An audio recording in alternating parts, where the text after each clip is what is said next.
सभी को प्यार भरा नमस्कार। इंपीरियल एग्रो क्लासेज में एक बार फिर से आप सभी का स्वागत है। जल्दी से वीडियो को लाइक कर दीजिए अगर न्यू स्टूडेंट है तो।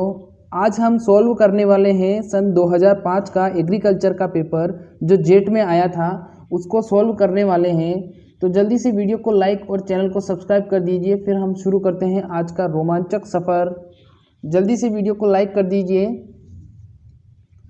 आज हम देखेंगे सन 2005 जेट का जो पेपर आया था उसमें क्या क्या क्वेश्चंस थे, किस प्रकार से पूछे गए थे, और वीडियो के लास्ट में क्लास ख़त्म होगी तब आपको कुछ अमेजिंग सी ट्रिक्स भी बताऊंगा मैं। तो क्लास को पूरा ज़रूर अटेंड करिएगा। बाद में कोई अटेंड नहीं करता है, आप सोचते हो कि बाद में कर लेंगे, बाद में अटेंड नहीं हो पाती है। तुरंत क्लास अटेंड किया करो, बाकी कुछ भी मत छोड़ा करो। एग्ज़ाम्स भी आपके आने वाले हैं तो तैयारी को और थोड़ा बढ़ा दीजिए, मजबूती से करिए तैयारी, ठीक है। तो क्वेश्चन नंबर फर्स्ट है हमारा, देखिए। राज्य में कुल कृषि में क्षेत्र में शुष्क खेती का क्षेत्र है। राज्य में कुल कृषि में क्षेत्र में शुष्क खेती का क्षेत्र पूछा है आपसे। Option A 65%, option B 55%, option C 75% और ऑप्शन डी है 85%। बताइए जल्दी से इसका क्या जवाब होगा। राज्य में कुल कृषि में क्षेत्र में शुष्क खेती का क्षेत्रफल पूछा है यहाँ पर, यानी कि जितना टोटल एरिया है उसमें से शुष्क क्षेत्र में खेती कितने क्षेत्र में की जाती है, उसका जवाब दीजिए। जिसने ऑप्शन ए जवाब दिया है 65%, बिल्कुल सही जवाब है।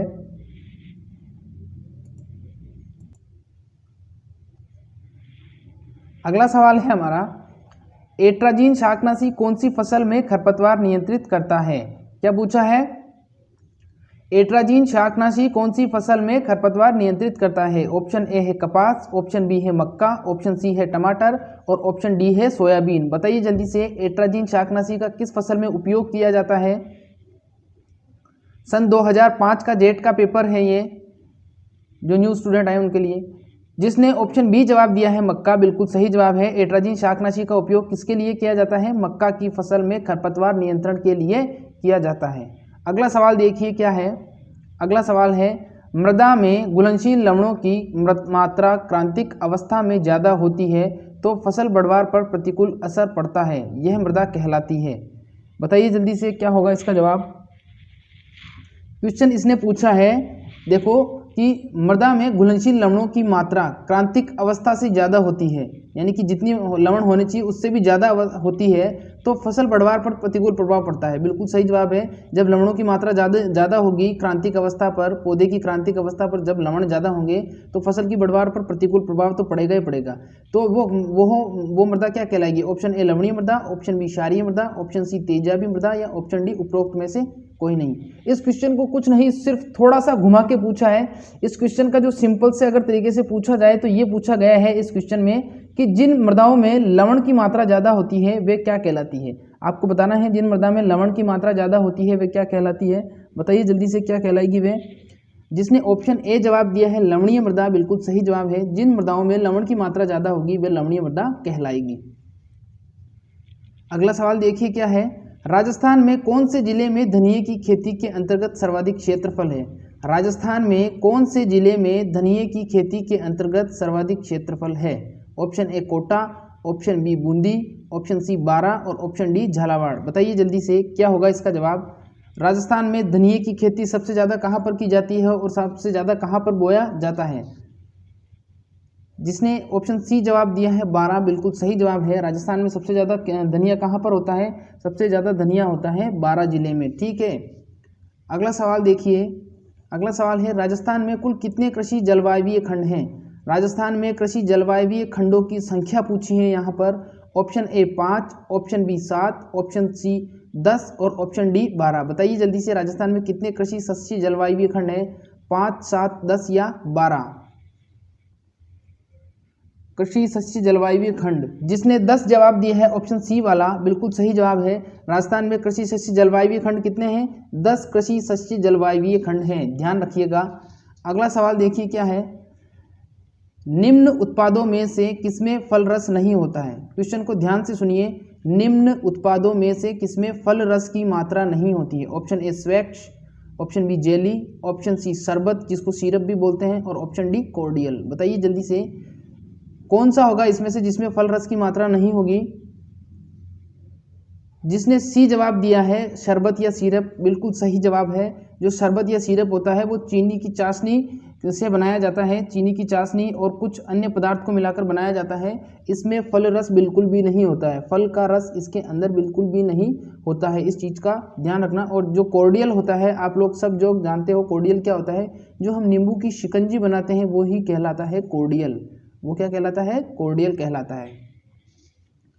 अगला सवाल देखिए क्या है, लसोड़ा या लहसुआ, लसोड़ा या लहसुआ जिसको हम बोलते हैं कोर्डिया डाइकोटोमा, जिसका वैज्ञानिक नाम क्या है? कोर्डिया डाइकोटोमा है, का कुल है। यहाँ पर लसोड़ा या लहसुआ का कुल पूछा है। यहाँ पर जो लहसुआ या लसोड़ा होता है उसको सामान्य भाषा में गूंदा भी बोला जाता है। तो आप समझ सकते हो क्या किस चीज़ के लिए पूछा है यहाँ पर। Option A Anacardiaceae, option B Rosaceae, option C Boraginaceae और ऑप्शन डी मालवेसी। बताइए जल्दी से क्या होगा इसका जवाब, एनाकोर्डियेसी, रोजेसी, बोराजिनेसी या मालवेसी। क्वेश्चन नंबर 7, जिसने बोराजिनेसी जवाब दिया है बिल्कुल सही जवाब है। जो लसोड़ा या लहसुआ होता है वो किस कुल का प्राणी होता है या किस कुल का पादप होता है? बोराजिनेसी कुल का पादप होता है। और इसके अलावा इसका वैज्ञानिक नाम बार बार पूछा जाता है, तो वैज्ञानिक नाम भी आप ध्यान रखिएगा। इसका वैज्ञानिक नाम क्या होगा? कोर्डिया डाइकोटोमा होगा। क्या होगा? कोर्डिया डाइकोटोमा होगा। अगला सवाल देखिए क्या है, अगला सवाल है हमारा, जानवरों में गलघोटू रोग किसकी कमी के, साउंड प्रॉब्लम है थोड़ी। अगला सवाल है, जानवरों में गलघोटू रोग किससे होता है? ऑप्शन ए जीवाणु से, ऑप्शन बी विषाणु से, ऑप्शन सी फंजाई से या ऑप्शन डी शैवाल से। बताइए जल्दी से, जानवरों में गलघोटू रोग किससे होता है? जीवाणु से, विषाणु से, फंजाई से या शैवाल से। बताइए इसका आंसर क्या होगा। जिसने जीवाणु जवाब दिया है बिल्कुल सही जवाब है। अगला सवाल है हमारा, कौन सी फसल को उगाने में जल भराव की आवश्यकता होती है? कौन सी फसल को उगाने में जल भराव की आवश्यकता होती है? ऑप्शन ए धान, ऑप्शन बी कपास, ऑप्शन सी गन्ना और ऑप्शन डी सोयाबीन। बताइए जल्दी से, कौन सी फसल को उगाने के लिए जो खेत होता है उसमें जल का भरा रहना आवश्यक है? धान, कपास, गन्ना या सोयाबीन। जिसने धान जवाब दिया है यानी कि चावल, बिल्कुल सही जवाब है। जो धान या चावल होता है उसके लिए हम क्या करते हैं, पहले खेत में पानी भरना पड़ता है, फिर उसके बाद में धान की रोपाई की जाती है। अगला सवाल देखिए क्या है, अगला सवाल है, राजस्थान का यह भाग थार मरुस्थल कहलाता है। राजस्थान का यह भाग थार मरुस्थल कहलाता है। ऑप्शन ए उत्तरी राजस्थान, ऑप्शन बी पूर्वी राजस्थान, ऑप्शन सी पश्चिमी राजस्थान और ऑप्शन डी दक्षिणी राजस्थान। बताइए जल्दी से क्या होगा इसका जवाब। राजस्थान का वह भाग जो मरुस्थल कहलाता है, थार का मरुस्थल कहलाता है, पश्चिमी राजस्थान। जिसने जवाब दिया है पश्चिमी राजस्थान, बिल्कुल सही जवाब है। थार का मरुस्थल कौन सा भाग कहलाएगा? राजस्थान का पश्चिमी भाग कहलाएगा। और पश्चिमी भाग कौन सा होता है? देखो पश्चिमी भाग होता है राजस्थान का बीकानेर, जैसलमेर और इसके अलावा बाड़मेर के जो ये क्षेत्र हैं ये राजस्थान का पश्चिमी भाग कहलाता है। और यहाँ पर मैदानी और मरुस्थलीय क्षेत्र है। अगला सवाल देखिए क्या है, क्वेश्चन नंबर 11, गेहूं में सिंचाई हेतु बढ़वार की सबसे प्रमुख क्रांतिक अवस्था है। गेहूं में सिंचाई हेतु बढ़वार की सबसे प्रमुख क्रांतिक अवस्था पूछा है। ऑप्शन ए फुटान पर, ऑप्शन बी शीर्ष जड़ फुटान, ऑप्शन सी दूधिया अवस्था और ऑप्शन डी फूल आते समय। तो आप देख सकते हैं किस प्रकार से क्वेश्चन रिपीट हो रहे हैं। कल जो मैंने सॉल्व करवाया था उसमें भी ये क्वेश्चन था, तो क्वेश्चन जब बार बार रिपीट होते हैं, इसीलिए मैं कहता हूँ आपको ध्यान से पेपर सीरीज़ को सॉल्व करिए, ज़्यादा से ज़्यादा टेस्ट सीरीज़ में आइए, तब ताकि आपको फ़ायदा होगा। तो गेहूं की सिंचाई की बढ़वार की सबसे क्रांतिक अवस्था कौन सी हो जाएगी? शीर्ष जड़ फुटान अवस्था। और इस शीर्ष जड़ फुटान अवस्था को हम CRI के नाम से भी जानते हैं। और ये अवस्था 21 दिनों पर आती है और इस अवस्था में 2 से 3 पत्तियां होती हैं। 21 दिनों पर आती हैं, 2 से 3 पत्तियां होती हैं। अगला सवाल देखिए क्या है, अगला सवाल है, राजस्थान में सर्वाधिक संख्या में पाया जाने वाला पशु है। राजस्थान में सर्वाधिक संख्या में पाया जाने वाला पशु है। ऑप्शन ए भैंस, ऑप्शन दूसरा गाय, ऑप्शन सी भेड़ और ऑप्शन डी बकरी। बताइए जल्दी से, 1 2 3 4 बताइए। 2 3 की जगह हो गया, 3 4 की जगह हो गया, कोई बात नहीं। तो बताइए सर्वाधिक संख्या में कौन सा पाया जाएगा? जिसने ऑप्शन डी जवाब दिया है बकरी, बिल्कुल सही जवाब है। राजस्थान में सबसे ज़्यादा मात्रा में क्या पाया जाता है? बकरी पाया जाता है। अगर भेड़ की बात कर ले तो भेड़ सबसे ज़्यादा आंध्र प्रदेश में होती है। डाटा चेंज हो चुका है, भेड़ सबसे ज़्यादा आंध्र प्रदेश में होती है, बकरी सबसे ज़्यादा राजस्थान में पाई जाती है। अगला सवाल है, राजस्थान की सामान्यतः औसत वर्षा, राजस्थान की सामान्यतः औसतन वर्षा पूछी है। Option A 275 millimetre, option B 775 millimetre, option C 575 millimetre और ऑप्शन डी 475 मिलीमीटर। बताइए जल्दी से, राजस्थान की सामान्यतः औसतन वर्षा कितनी होगी? राजस्थान की सामान्यतः औसतन वर्षा 275 मिलीमीटर, 775 मिलीमीटर, 575 मिलीमीटर या 475 मिलीमीटर। जिसने जवाब दिया है 575 मिलीमीटर, बिल्कुल सही जवाब है। जो राजस्थान की औसतन वर्षा है वो कितनी होती है? वो होती है 575 मिलीमीटर। अगला सवाल देखिए क्या है। निम्न में से कौन सी फसल कम तापमान में सबसे अधिक प्रभावित होती है? यानी अगर तापमान कम हो गया तो सबसे ज़्यादा उस फसल पर प्रभाव पड़ेगा। तो ऑप्शन ए गेहूं, ऑप्शन बी चना, ऑप्शन सी जौ और ऑप्शन डी सरसों। बताइए जल्दी से, कम तापमान होने पर कौन सी फसल पर सबसे ज़्यादा नुकसान होगा या प्रभाव पड़ेगा? गेहूं, जौ, चना, सरसों। जिसने सरसों जवाब दिया है बिल्कुल सही जवाब है। सरसों क्या होता है? सरसों बहुत ही ज़्यादा संवेदनशील होती है कम तापमान के प्रति, और जैसे ही तापमान कम होता है उसकी फसल की जो ग्रोथ होती है वो अनियमित आकार से होने लगती है या ग्रोथ रुक भी जाती है। अगला सवाल देखिए, मुर्गी की व्हाइट लैंगहॉर्न नस्ल किस देश की उत्पत्ति है या कौन से देश की उत्पत्ति है? बताइए जल्दी से, रिपीटेड सवाल है, ये पीछे भी आया हुआ है। मुर्गी की व्हाइट लैंगहॉर्न नस्ल का उत्पत्ति स्थान बताना है आपको। Option A Japan, option B France, option C Italy और option D America. America, Italy, France, Japan. बताइए जल्दी से, मुर्गी की व्हाइट लैंगहॉर्न नस्ल, जिसने जवाब दिया है इटली, बिल्कुल सही जवाब है। जो मुर्गी की व्हाइट लैंगहॉर्न नस्ल है वो व्हाइट लैंगहॉर्न नस्ल क्या है? उसका उत्पत्ति स्थान इटली देश को माना जाता है। अगला सवाल देखिए क्या है। राज्य में सिंचाई का सबसे प्रचलित साधन है। राजस्थान राज्य में सिंचाई का सबसे प्रचलित साधन है। ऑप्शन ए नहरें, ऑप्शन बी नलकूप, ऑप्शन सी कुएं और ऑप्शन डी तालाब। बताइए जल्दी से, राज्य में सिंचाई का सबसे प्रचलित साधन कौन सा होगा? नहरें, नलकूप, कुएं और तालाब। सिंचाई का सबसे प्रमुख साधन, प्रचलित साधन पूछा है। जिसने जवाब दिया है ऑप्शन सी वाला कुएं, बिल्कुल सही जवाब है। राज्य में सिंचाई का सबसे प्रचलित साधन कौन सा होगा? सबसे प्रचलित साधन होगा कुएं। अगला सवाल है देखिए, गाय के दूध के पीले रंग का कारण है। गाय के दूध के पीले रंग का कारण है। Option A glucose, option B protein, option C lactose और ऑप्शन डी है हमारा कैरोटीन। बताइए जल्दी से, गाय के दूध का पीला रंग किसके कारण होता है? सवाल बार बार पूछा जाता है आपसे, इंपॉर्टेंट क्वेश्चन है ये। सफ़ेद रंग भी बताऊंगा फिर।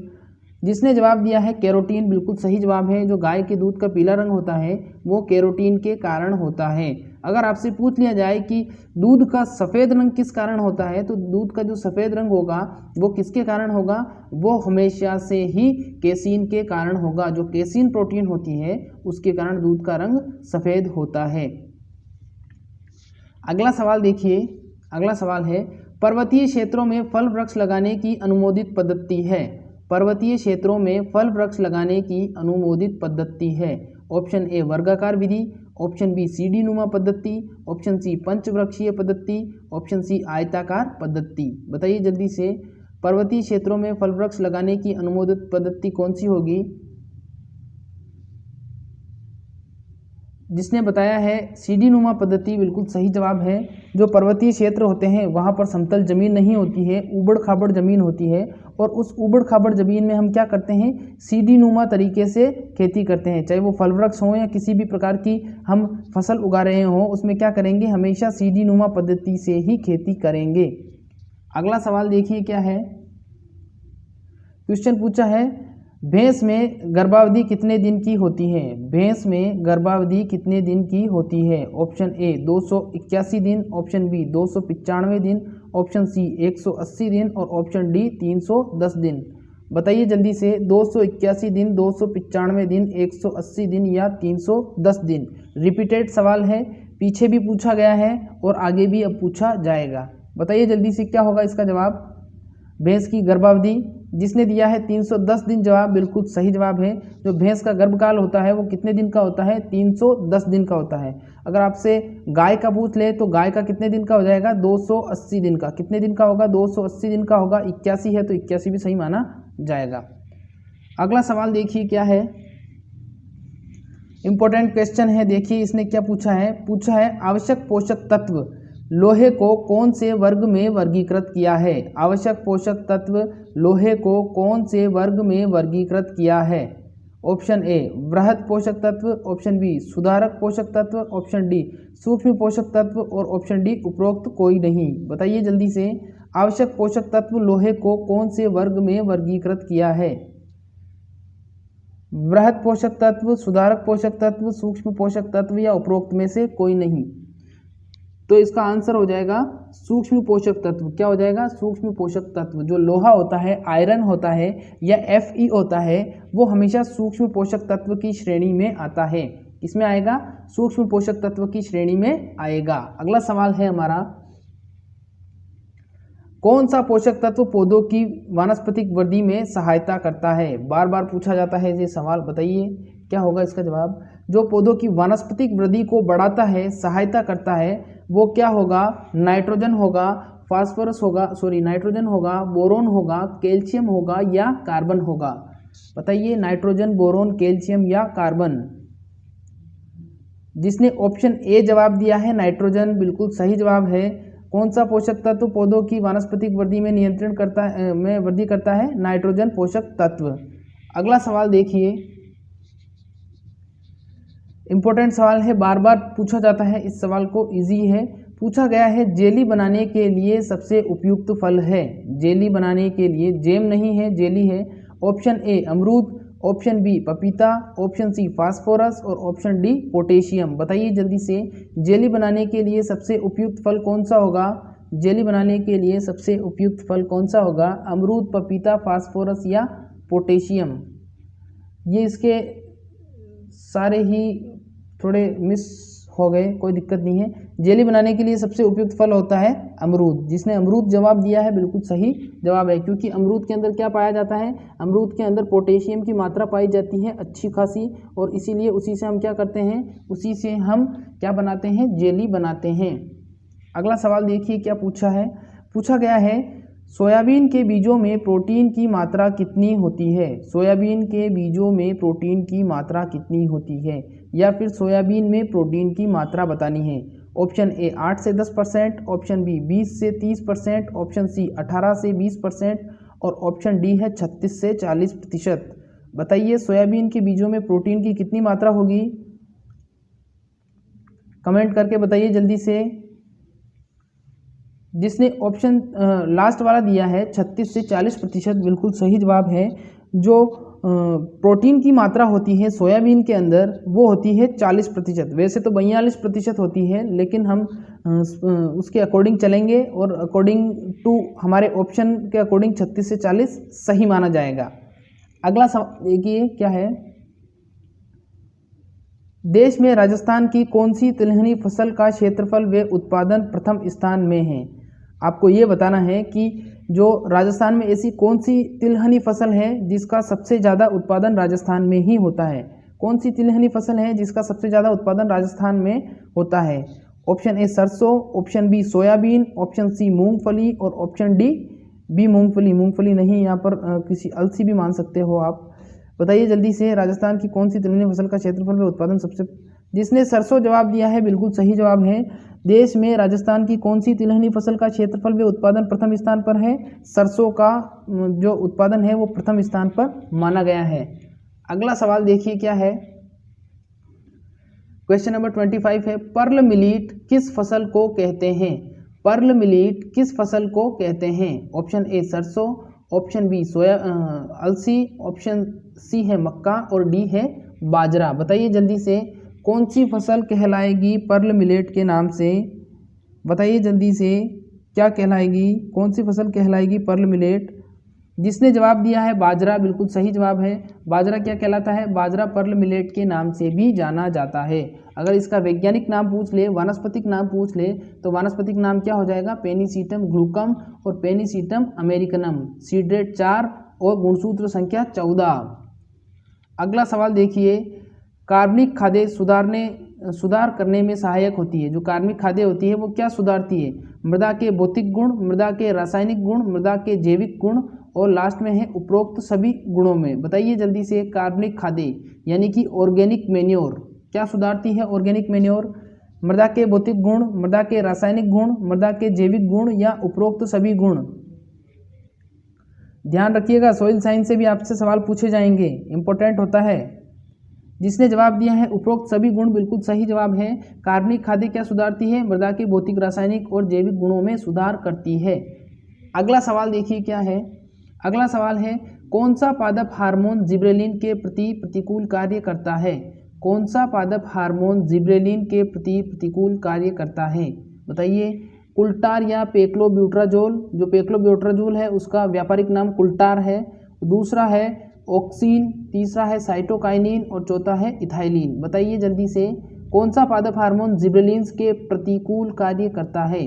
जिब्रेलिन्स जो काम जिब्रेलिन करता है उसके विपरीत उल्टा, उसका उल्टा कौन सा करेगा? साइटोकाइनिन करेगा। अगर जिब्रेलिन्स किसी भी पादप हार्मोन किसी भी पादप में या किसी भी जीव में उसकी वृद्धि करेगा तो उसकी वृद्धि को रोकने का काम कौन करेगा? साइटोकाइनिन करेगा। और जो वृद्धि रोधक हार्मोन होता है वो होता है एब्सिसिक एसिड। एब्सिसिक एसिड की बात नहीं हो रही है, वो वृद्धि रोधक हार्मोन होता है, वो अलग है और साइटोकाइनिन अलग है। अगला सवाल देखिए क्या है। क्वेश्चन नंबर नेक्स्ट है, बलवंत या Na10। बलवंत या Na10 किसकी किस्म है बतानी है आपको। ऑप्शन ए बेर, ऑप्शन बी अमरूद, ऑप्शन सी आंवला और ऑप्शन डी अनार। बताइए जल्दी से, बलवंत या Na10 किसकी किस्म है? बेर की, अमरूद की, आंवला की या अनार की। बताइए जल्दी से किसकी किस्म होगी बलवंत या Na10। जिसने जवाब दिया है आंवला, बिल्कुल सही जवाब है। जो आंवला होता है वो क्या होता है? आंवला विटामिन सी का बहुत अच्छा स्रोत माना जाता है और इसका वैज्ञानिक नाम होता है फाइलेंथस अम्बलिका या अम्बलिका ऑफिसिनेल। और ये जो NH6, Na7, Na10, चकिया और फ्रांसिस, हाथीजूल, बलवंत, नरेंद्र, ये सब किसकी किस्में हैं? ये सारी ही किस्में मैंने आंवला की बताई है। वापस से सुन लीजिए, NH6, Na7, Na10, Balwant, Balwant के बाद में फिर फ्रांसिस जिसको हाथीजूल नाम से भी कहते हैं, और उसके अलावा चकिया, और उसके बाद में हो जाएगी हमारी नरेंद्र। ये सब किसकी किस्में हैं? आंवला की। तो आंवला से सवाल पूछा जा सकता है आपसे। अगला सवाल देखिए क्या पूछा है। अगला सवाल है, निम्न में से किस फल वृक्ष का उद्गम या सेंटर ऑफ ओरिजिन, उद्गम क्षेत्र या सेंटर ऑफ ओरिजिन भारत है? ऑप्शन ए पपीता, ऑप्शन बी बेर, ऑप्शन सी अमरूद और ऑप्शन डी चीकू। बताइए जल्दी से, किस फल वृक्ष का उद्गम पपीता, बेर, अमरूद या चीकू किसका भारत में है? भारत में बताइए किसका है फल वृक्ष का उद्गम भारत में, बताना है आपको। जिसने ऑप्शन ए जवाब दिया है बेर, बिल्कुल सही जवाब है। किस फल वृक्ष का उद्गम भारत है? बेर का जो उद्गम स्थल माना जाता है वो क्या माना जाता है? भारत को माना जाता है। अगला सवाल देखिए क्या पूछा है। अगला सवाल देखिए क्या है। बरसीम फसल को उगाया जाता है, बरसीम की फसल को उगाया जाता है। बताइए जल्दी से, तेल उत्पादन के लिए, चारा उत्पादन के लिए, दाल उत्पादन के लिए या रेशा उत्पादन के लिए? बरसीम की फसल को क्यों उगाएंगे? तेल उत्पादन, चारा उत्पादन, दाल उत्पादन या रेशा उत्पादन? जिसने जवाब दिया है चारा उत्पादन, बिल्कुल सही जवाब है। बरसीम की फसल को किस लिए उगाया जाता है? चारा उत्पादन के लिए। या ये हरे चारे वाली फसल है, इसको हरे चारों का सम्राट भी बोलते हैं। और इसका एक दूसरा नाम और है इजिप्शियन क्लोवर। क्या नाम है? इजिप्शियन क्लोवर के नाम से भी इसको जाना जाता है। अगला सवाल देखिए, प्रमाणित बीज उत्पादन के लिए किसका उपयोग करते हैं? प्रमाणित बीज उत्पादन के लिए किसका उपयोग करते हैं? ऑप्शन ए आधार बीज, ऑप्शन बी पंजीकृत बीज, ऑप्शन सी प्रमाणित बीज और ऑप्शन डी है हमारा मात्र बीज। बताइए जल्दी से, प्रमाणित बीज उत्पादन किससे करते हैं हम? प्रमाणित बीज का उत्पादन हमेशा किया जाता है आधार बीज से। किससे किया जाता है? आधार बीज से किया जाता है। और आधार बीज का जो थैला होता है उस पर सफ़ेद रंग का टैग लगा होता है, और जो प्रमाणित बीज का थैला होता है उस पर हमेशा नीले रंग का टैग लगा होता है। ये दोनों ही सवाल इंपॉर्टेंट है, बार बार पूछे जाते हैं, तो ध्यान रखना। प्रमाणित बीज अगर आपको उत्पादन करना है तो पहले आपको आधार बीज को क्या करना पड़ेगा? उगाना पड़ेगा। अगला सवाल है, यूरिया उर्वरक प्रदान करता है। पहले तो ये जान लीजिए कि यूरिया जो उर्वरक होता है वो एक कार्बनिक उर्वरक कहलाता है। यूरिया कौन सा उर्वरक है? कार्बनिक या एमाइड उर्वरक होता है। और इसमें नाइट्रोजन की मात्रा पूछी है आपसे, तो नाइट्रोजन की मात्रा बतानी है आपको। 20% नाइट्रोजन, 46% नाइट्रोजन, 57% नाइट्रोजन या 77% नाइट्रोजन। बताइए क्या होगा इसका जवाब? 20, 46, 57 या 77% नाइट्रोजन यूरिया नाइट्रोजन प्रदान करता है। जिसने जवाब दिया है 46%, बिल्कुल सही जवाब है, करता है। 46% नाइट्रोजन करता है प्रदान। अगला सवाल देखिए क्या है, निम्न में से WCC 75 किसकी किस्म है? निम्न में से WCC 75 किसकी किस्म है? ऑप्शन ए बाजरे की, ऑप्शन बी मक्का की, ऑप्शन सी गेहूं की और ऑप्शन डी जवार की। बताइए जल्दी से, निम्न में से WCC 75 किसकी किस्म है? बाजरे की है, मक्का की है, गेहूं की है या जवार की है? बताइए। जिसने बाजरा जवाब दिया है बिल्कुल सही जवाब है। जो WCC 75 किस्म है वो किसकी मानी जाती है? वो बाजरा की मानी जाती है। किसकी मानी जाती है? बाजरा की मानी जाएगी। अगला सवाल देखिए क्या है, क्वेश्चन पूछा गया है यहाँ पर, गायनोडायोसियस प्रकार के पपीते में पौधे पाए जाते हैं। गायनोडायोसियस प्रकार के पपीते में पौधे पाए जाते हैं। पपीते में कौन से पौधे होंगे? ऑप्शन ए नर व मादा, ऑप्शन बी केवल मादा, ऑप्शन सी मादा व उभयलिंगी और ऑप्शन डी नर व उभयलिंगी। बताइए जल्दी से, नर व मादा, केवल मादा, मादा व उभयलिंगी, नर व उभयलिंगी बताना है आपको। जिसने जवाब दिया है मादा व उभयलिंगी, बिल्कुल सही जवाब है। जो गायनोडायोसियस होता है उसमें क्या होता है, एक तो मादा वृक्ष होते हैं और एक उभयलिंगी होते हैं। उभयलिंगी में नर और मादा दोनों ही उपलब्ध होते हैं, तो इस प्रकार का क्या होता है? गायनोडायोसियस होता है। और पपीते में मुख्य रूप से ऐसी समस्या आपको देखने को मिलेगी या स्थिति देखने को मिलेगी। अगला सवाल क्या पूछा है देखिए, गाय के दूध का अपेक्षित घनत्व होता है। गाय का जो दूध होता है उसका अपेक्षित घनत्व पूछा गया है। अभी इससे पहले जो सवाल था उसमें पूछा था गाय के दूध का पीला रंग, तो पीला रंग तो कैरोटीन के कारण होता है। अब अपेक्षित घनत्व बताना है आपको, 1.036, 1.032, 1.028 या 0.930। बताइए जल्दी से, 36, 32, 28 या 930।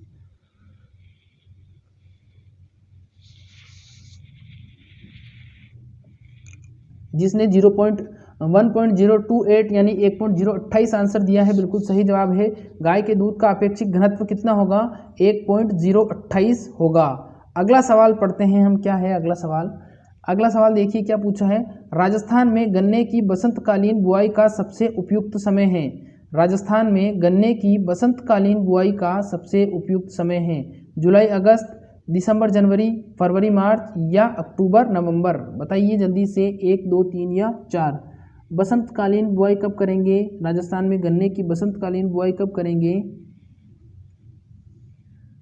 जिसने जवाब दिया है फरवरी मार्च, बिल्कुल सही जवाब है। जो फरवरी मार्च अप्रैल का जो समय होता है वो कौन सा समय होता है? वो बसंत का समय होता है। उस समय क्या होता है? बसंत ऋतु होती है, और उस बसंत ऋतु में हम क्या करते हैं? बसंतकालीन गन्ने की बुआई करते हैं। तो बसंतकालीन गन्ना कब होगा? फरवरी मार्च के अंदर होगा। अगला सवाल पूछा है, रोमंथी पशुओं का असली आमाशय होता है। रिपीटेड सवाल है, मैंने मेरी टेस्ट सीरीज में इस सवाल को बार बार सोल्व करवाया हुआ है। ऑप्शन ए ओसेसस, option B reticulum, option C rumen और ऑप्शन डी एबोमेजम। बताइए रोमंथी पशुओं का असली आमाशय क्या कहलाएगा? ओमेसस, रेक्टिलियम, रूमेन या ओबेमेजम। जिसने जवाब दिया है लास्ट 4 ऑप्शन ओबेमेजम, बिल्कुल सही जवाब है। जो ओबेमेजम होता है वो रोमंथी पशु कौन से होते हैं? गाय, भैंस, भेड़, बकरी। गाय, भैंस, भेड़, बकरी का असली आमाशय होता है वो क्या होता है? ओबेमेजम होता है। अगला सवाल देखिए क्या है, क्वेश्चन पूछा है, भेड़ में प्रसव क्रिया क्या कहलाती है? भेड़ होती है उसके अंदर प्रसव क्रिया क्या कहलाती है? Option A calving, option B lambing, option C farrowing और option D just kidding. Kidding या जस्ट किडिंग भी बोल सकते हैं, जस्ट किडिंग तो नहीं होगा, जस्ट किडिंग का मतलब होता है मजाक करना, तो आई एम जस्ट किडिंग। तो बताइए भेड़ में प्रसव क्रिया क्या कहलाएगी? जिसने जवाब दिया है लैम्बिंग, बिल्कुल सही जवाब है। जो भेड़ में प्रसव क्रिया होती है वो क्या कहलाती है? लैम्बिंग के नाम से जानी जाती है, लैम्बिंग बोलते हैं उसको। और किडिंग का मतलब क्या होता है? आई एम जस्ट किडिंग मतलब मजाक करना, और किडिंग अलग चीज़ भी होती है। अगला सवाल देखिए क्या है, निम्न में से कौन सी नस्ल सबसे अच्छा ऊन उत्पादन करती है? निम्न में से कौन सी नस्ल सबसे अच्छा ऊन उत्पादन करती है? Option A Chokla, option B Mewari, option C Marwari और ऑप्शन डी सोनाड़ी। बताइए जल्दी से, कौन सी नस्ल ऊन उत्पादन सबसे अच्छा करती है? चोखला, मेवाड़ी, मारवाड़ी या सोनाड़ी? बताइए जल्दी से। जिसने चोखला जवाब दिया है बिल्कुल सही जवाब है। निम्न में से जो चोखला नस्ल होती है उसका ऊन उत्पादन सबसे अच्छा माना जाता है। उसका ऊन उत्पादन क्या माना जाता है? सबसे अच्छा माना जाता है। अगला सवाल देखिए क्या है, अमेरिकन कपास का वैज्ञानिक नाम होगा? अमेरिकन कपास का वैज्ञानिक नाम होगा option A Gossypium arboreum, option B Gossypium herbaceum, option C Gossypium barbadense और ऑप्शन डी कोई नहीं। बताइए जल्दी से क्या होगा, अमेरिकन कपास का वैज्ञानिक नाम क्या होता है? बताइए जल्दी से। जिसने जवाब दिया है गोसिपियम आर्बोरियम गलत है, जिसने गोसिपियम बार्बेडेंस जवाब दिया है बिल्कुल सही जवाब है। जो अमेरिकन कपास होती है उसका वैज्ञानिक नाम होता है गोसिपियम बार्बेडेंस। क्या कहलाएगा? गोसिपियम बार्बेडेंस कहलाएगा। तो ये जेट 2005 का पेपर था एग्रीकल्चर का। जब स्टूडेंट थोड़े ज़्यादा हो जाएंगे तब हम सॉल्व करेंगे बायोलॉजी का और केमिस्ट्री का। तो अगर आप न्यू स्टूडेंट हैं तो प्लीज़ वीडियो को लाइक करके चैनल सब्सक्राइब करके बेल आइकन को प्रेस कर लीजिए। अब जो नेक्स्ट क्लास होगी वो 6:30 बजे होगी, बीएचयू का पेपर सॉल्व करेंगे हम। आज बीएचयू का पेपर सॉल्व करेंगे हम, तो 6:30 बजे की क्लास में आपको आना है। और अगर न्यू स्टूडेंट है तो 8:30 बजे की क्लास में भी आपको आना है। बायोलॉजी का टेस्ट सीरीज, जो शाम को बायोलॉजी की टेस्ट सीरीज चलती है उसमें आपको आना है। और आप अगर न्यू स्टूडेंट है तो आपका मोस्ट वेलकम। और चैनल सब्सक्राइब किए बिना मत जाना, और ये ज़रूर बताना कि टेस्ट सीरीज कैसी लगी। ठीक है, तो मिलते हैं 1.5-2 घंटे बाद में वापस से। तब तक के लिए नमस्कार। घर पर रहिए, सुरक्षित रहिए, बाहर तो कोरोना है।